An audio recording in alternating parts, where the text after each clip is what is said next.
What did you see here? What were you watching the Democrats do here? I saw the Democrats take these allegations, listening to a woman tell a story with no corroboration whatsoever. The same ones, Senator Schumer, Senator Feinstein, Senator Durbin, who back in 1999 completely refused to read my deposition with the independent counsel. Henry Hyde said, just please read her deposition. We're not going to bring this woman in to the hearing, but you need to know that you may have a rapist in the president's office. This may be possible. Not one Democrat would read my deposition about the horrific event that I went through and when Bill Clinton raped me. It was awful. So these Democrats that you point out, Durbin, Schumer, and Feinstein, ignored your pleas for help, ignored your pleas to at least be heard, and yet now they're behind Blasey Ford saying every woman, every victim needs their moment, but they weren't feeling that way when it was Bill Clinton as president. Oh, absolutely not. And all that the committee wanted them to do, the Democrats, especially these three, all the Democrats wanted them to do was just read it and then decide. They couldn't, there's no way that they could even decide because they would have nothing to do with it. All right.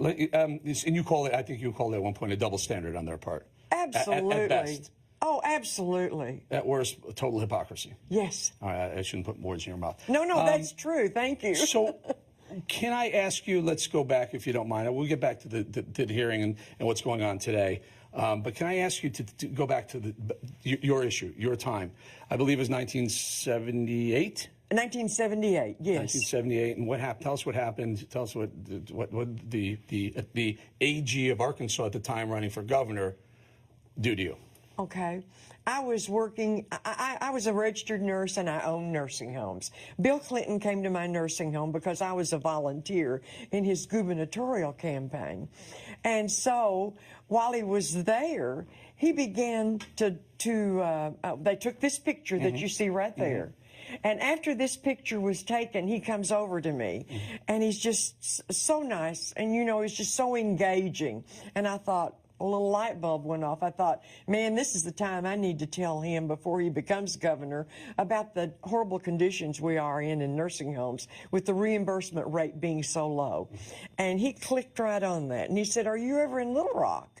And I said, yeah, in fact, I'll be there in 3 weeks. And he said, well, call my office and let's get together and talk about this.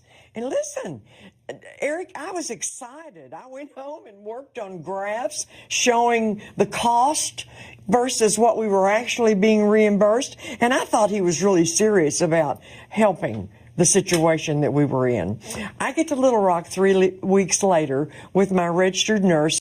She was my director of nursing. We check into the Camelot Hotel. That's what it was called back then. On April the 24th, 1978. We wake up on the next morning on the 25th of April, 1978. We call his office about 8 o'clock in the morning. And the girl there says, well, he's not here. Call this number, which I called. Bill Clinton answers the phone and said, well, hi, how are you doing? I said, fine. I said, we have an hour off for lunch. Can we come over to your office then and show you all the things that I brought for you to see about the nursing homes? And he said, you know, I'm not going to be there today. He said, why don't I just come to where you are now? Why don't I come to your hotel? He asked where I was. I told him, and he said, well, let's just meet down in the coffee shop. And I said, that's great, okay? He said, I'll call you when I get there. So I turned to Norma Rogers was her name, and I said, Norma, you go on. As soon as I finish in the coffee shop, I'll be right on to the seminar. Bill Clinton arrives, calls my hotel room, and says, it's so crowded down here, and there's reporters. He said, can we just talk about that information and have coffee in your room? I'm sure I felt a little uncomfortable. I'd never been alone in a hotel room with a man I didn't know before, but this was the Attorney General. And soon to be likely governor. Yeah, I didn't fear the man. He comes to my room. And this should have been a clear tip-off to me in the beginning. When he comes to the door and I go answer it, he's standing in a dim-lit hallway with sunglasses on. And I thought it was strange at the time, but I usher him on in the room over to where I have the coffee and my stacks and files of information. I start to pour the coffee, and Bill Clinton says, "Come around here, I want to show you something." And it was a small building down on the Arkansas River that was an 1800 jailhouse. And he said, "When I'm governor, I'm going to restore that." Well, that was just an excuse to get me around this table, which was larger than this, to where he was standing, because that's when he grabbed me. He started kissing me, and I just said, "No, no way. I didn't let you come to my room for anything like that." You made it very clear to him you were not interested. Oh, I did. I did. And then when he grabs me again and starts backing me up to the bed is when I start screaming. And when I start screaming is when he grabs me close to him and he starts biting on my top lip. I mean, hard. Scared me to death. And that's when he starts ripping at my clothing and forces me back on the bed, and he rapes me. And it was the most, you know, I can still see the room. I can see everything about it, and I can still feel the horror that I went through at that time in my life. It's devastating.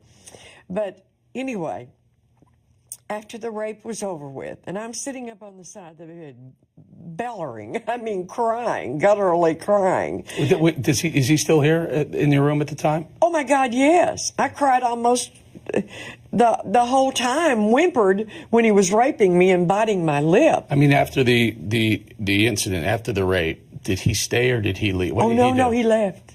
He left. He got up, put on his coat, straightened himself, looked at me real strange, puts on his sunglasses, and motions to me, "You better put some ice on that," and walks out the door, referring to my lip was swollen 3 times the normal size. It was bleeding, and there I sat.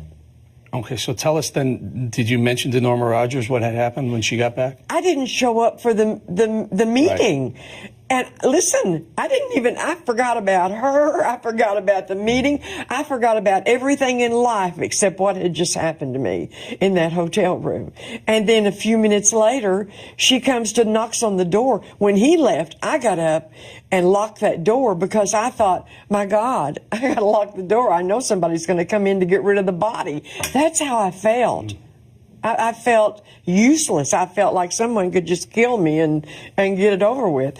She came to the door. I look through the peephole, and I see it's her. I open the door, and my God, I start crying all over again. And she does, too, when she sees me. So you, at that point, tell her that Bill Clinton raped you? Yes, exactly. I'm still in torn clothing. My lip is swelling, and she immediately goes and gets ice for it. The reason why I ask you, and I ask you 2 and 3 times, is that Blasey Ford has said that Brett Kavanaugh assaulted her, not raped her, but sexually assaulted her. But she doesn't recall telling anyone for a long time. And now I understand that victims of these assaults feel that it's difficult to come forward. But you immediately told Norma Rogers. Oh, yeah. What can you say to somebody that comes to the door and finds you in that kind of a condition? My skirt was completely torn off. My pantyhose were torn. I was bleeding. My mouth was swollen. My face was red from crying. And still feel it. Oh, yeah. You do not forget it. Yeah. So keep on. So now you tell Norma Rogers. Do you notify the police? Oh, no. And so many people say that. Why didn't you call the police? He was the Attorney General. He was the police. There was no DNA and kits and everything like that back then. It just wasn't there. So she comes in, we sit down, we start putting ice on my mouth. All of this I told in the independent counsel, too. We put ice on my mouth, and then we're sitting there, and she's consoling me, and she says, "What do you want to do?" And I said, "I want to go home. I want to get as far away from here." So she packs up everything and drives us home. When we get home, we tell another one of my nurses, who is her sister. And then within the next 3 days, I tell my lifelong friend that I went to nurses training with back in the 60s. I tell the mother of my godchildren, and I also tell another lady that I went to nurses training with, and I also tell, and this is, people know this, at the time I was about to go through a divorce with my first husband.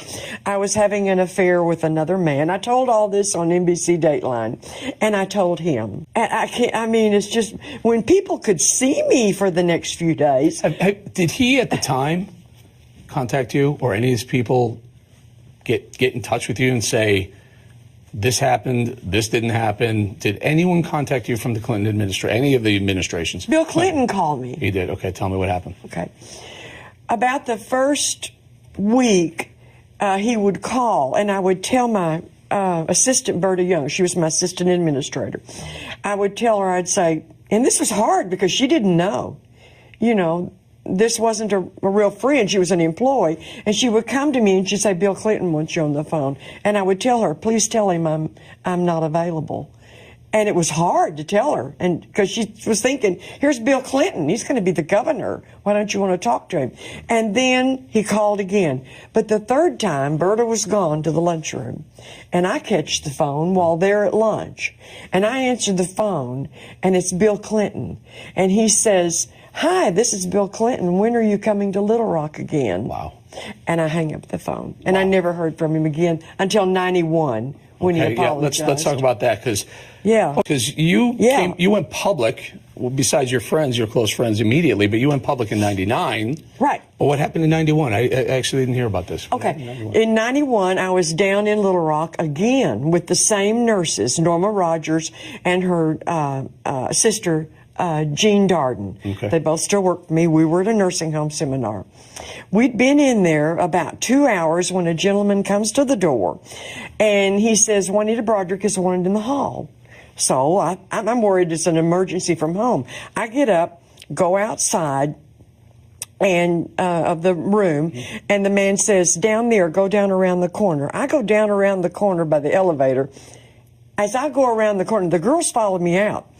I go down around the corner, and there stands Bill Clinton with two, looks like, Arkansas State policemen. And he comes over to me real quick, and he says, I just had to tell you how sorry I am for what I did. And it's just so important that you understand that I'm a family man. 13 years prior, right? So the rape happened in 78? Yeah.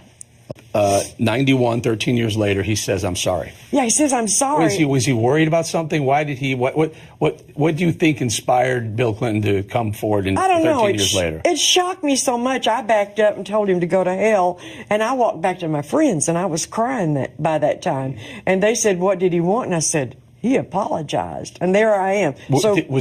Had you talked about going public with it at the time?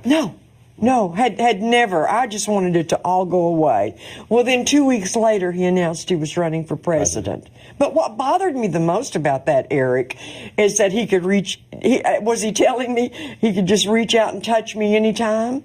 That frightened me, that he knew exactly where I was at that time in my life, 13 years later, and could have somebody call me out of a meeting so he could talk to me. Oh, fast forward to he's president. He's president for 8 years. There were a lot of allegations, Monica Lewinsky, several Jennifer Flowers, et cetera. What made you finally go public in 99? I didn't finally do it myself. I was outed by the Paula Jones suit. Okay. Angry. Two investigators, Rick and Beverly Lambert, show up on my front porch, and I believe it was in 98 sometime. And they're coming on my front porch, and I go out and talk to them. It's a man and a woman, so I didn't fear anything being out on the porch with them.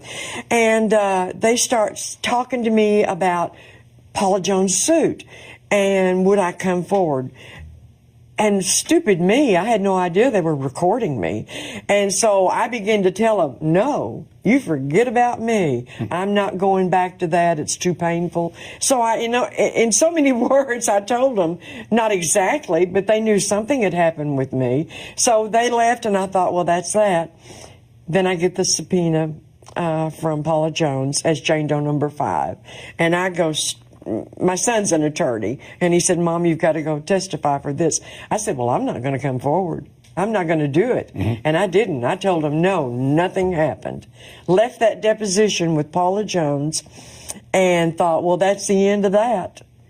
Then here comes Ken Starr. My son comes to me, like I said, being the attorney, and he said, Mom, I need to talk to you about that. Special prosecutor, special investigator, Ken Starr. Yes. Oh, yeah. Very powerful. Yes, and that's what my son said. He said, Mom, Paula Jones was civil. This is big. He said, you cannot lie anymore about this. I told him when he was a teenager. And he said, you can't do that anymore. And it was really hard for me to think about coming forward. And then my attorney said, well, he's going to grant you immunity if you'll go ahead and tell the truth, which is what I did. And I went into Ken Starr's group, told him what had happened. But Ken Starr wanted to know why I had lied in the Paula Jones suit. Was I bought off? Was I threatened? Was there anything that would go with obstruction of justice? There was none. I want to continue with this, but I have to stop and ask you this, because people say, when I say I have Juanita Broaddrick on tonight, they say, well, ask her, does she feel any sympathy for Christine Blasey Ford for people who don't believe that she was sexually assaulted by Brett Kavanaugh? I feel sympathy because I think she thinks that something happened. I think in her mind, whether it did or not, I think she probably thinks something happened. I don't think it was Brett Kavanaugh. You know, this is such an honorable man. Let me stop you there and let's do this. Let's start with the first shot. This is Brett Kavanaugh when he first came up to state his side of the case. Watch. The day after the allegation appeared, I told this committee that I wanted a hearing as soon as possible to clear my name. I demanded a hearing for the very next day. Unfortunately, it took the committee 10 days to get to this hearing. In those 10 long days, as was predictable and as I predicted, my family and my name have been totally and permanently destroyed. All right. That was the beginning. He got emotional in many places. There was tears in the office here. Here's one of those moments. Go. I intend no ill will to Dr. Ford and her family. The other night, Ashley and my daughter Liza said their prayers. And little Liza, all 10 years old,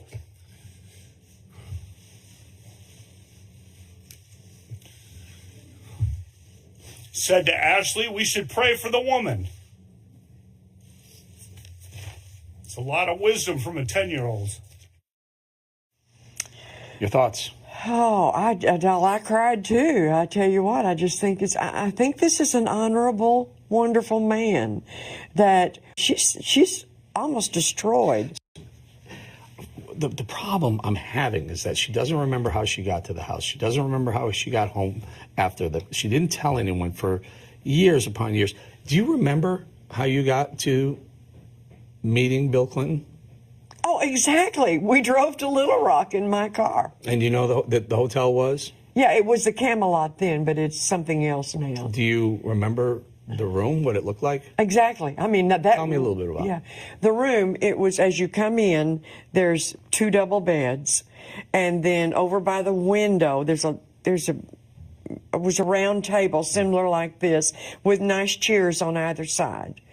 And as you looked out the window, you looked down on the Arkansas River, the parking lot of the Camelot, and they had this old drawbridge, like a castle that you would drive through to get into the registration office. At one point, Christine Blasey Ford was asked about there was music playing. She couldn't remember if it was high or low or went higher and lower. You remember anything else about that night? No, it was the morning, 8:30 in the morning. I was having a meeting so I could go on to my seminar. 8:30 in the morning. How'd you get home after the seminar?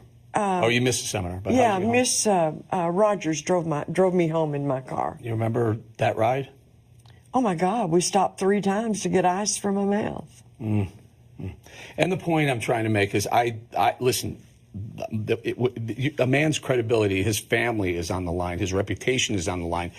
That's why I'm saying when Christine Blasey Ford says she doesn't remember something from in the 80s, 82 or so ballpark, but you remember vividly from my God. 78, vividly. You're telling me memories, you're telling me things. Do you remember anything else about the room? Do you remember anything about the hotel? What was the lobby like? When you go into the lobby, it was just a small lobby area. And we were up on, I would say, the 6th or 7th floor because we were high to look down on the river. Okay. And they even, you know, NBC even found my registration 20 years later for that seminar. Yeah, I'll never forget that day. This will never go away.